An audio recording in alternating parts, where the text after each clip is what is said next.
This review contains spoilers. 1.2 Conditions. The strengths of this second episode of the BBC's new series about the fall of Troy are largely the strengths we saw in episode 1, and the same can be said for some of its flaws. As one man sacrifices his own daughter while another goes to war to protect his son, the core ideas remain compelling, but the execution needs a bit of work. There is some really interesting storytelling going on in this series.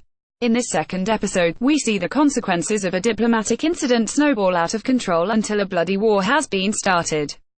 No one wants this war, says Odysseus, and he's right. Odysseus tried to get out of fighting. Helen and Paris just want to have lots of with each other. Hecuba wants to help Helen and protect Paris. Priam wants to protect his son and his lands. Even Agamemnon, usually the warmonger character, has more complex motivations here. When ordered to sacrifice his own daughter, he wants to back down but can't without looking weak. Once he has killed her, he can't back out of the war without winning something to justify such a great loss. Only Menelaus is really war-hungry, and he is motivated by hurt pride and humiliation. A mistake in international diplomacy leading to a war no one really wants is a theme that resonates throughout history and a really interesting approach to take to this story. The series' biggest strength, though, is its visuals. Not only is the production design excellent, the cinematography is really beautiful. We see Cassandra appearing like a Japanese ghost with long unkempt hair at Helen's bed, and Helen, dressed in white, surrounded by angry armed men demanding her return. As the battle looms, we see the goddesses Hera, Athena and Aphrodite moving among the two armies and blessing their favorites, with Aphrodite leading the charge as the two sides clash. Each image resonates powerfully and captures beauty and horror together. The flaws of episode 1, however, are also still apparent here. None of these characters is really likable. Paris and Helen are extremely selfish, and any goodwill Helen's backstory, forced into marriage at 14, earns her is lost when she takes far too long to offer to hand herself back. Priam still doesn't seem very bright, Hector and Andromache are entirely two-dimensional, and even Odysseus is too grim and far too quick to sacrifice an innocent child to be as likable as his mythological equivalent. This is partly the result of the series' other major problem, its pacing.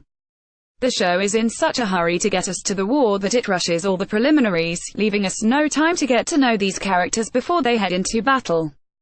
This is especially damaging in the case of Agamemnon. He sacrifices his daughter, whose name, pronounced Iphigenia, he can't quite spit out, calling her Iphigenia, only 26 minutes into the episode and barely 10 minutes after we've met him. Johnny Harris pours his heart and soul into the performance, and his face when he learns Iphigenia thinks she is to be married is heartbreaking, but we simply have not seen him agonize for long enough over this decision for there to be any chance at having sympathy for a man willing to kill his own daughter for a wind. In the case of many other characters, the audience is simply offered a list of names without context. Anyone familiar with the Trojan War cycle of myths knows who Aeneas is and why we should care about him, or Diomedes, or Telamonian Ajax, but the viewer with no knowledge of the myth is given no reason to care about any of them, or even remember their names. Aphrodite doesn't even mention that she's Aeneas' mother when she blesses him.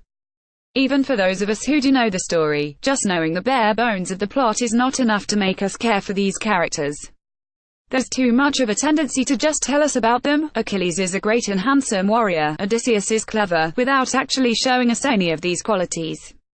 We need some kind of introduction to these characters that shows us who they are.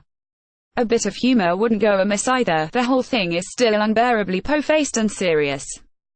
This episode gives us a scene of the gods without a human witness, confirming that, in the show's created world, they're real, which is almost a bit disappointing. When Agamemnon killed his daughter on the word of a priest, the possibility that he was doing it all for something that existed only in the priest's head was an interesting one. So far they have not done much except strut around. Hera demands Zeus' loyalty to her, but once again, if you don't know the myths, she is his sister wife and Zeus is always sleeping around. This is a statement without context and doesn't tell us much about her character. This episode went to a lot of trouble to emphasize the element of time. The weight given to Odysseus leaving Penelope was nicely done, and we have had plenty of foreshadowing about how long the war might take. Perhaps, now that the war has started, the pace will slow down a bit and allow us to get to know these characters a bit better. Read Juliet's review of the previous episode, Black Blood, here.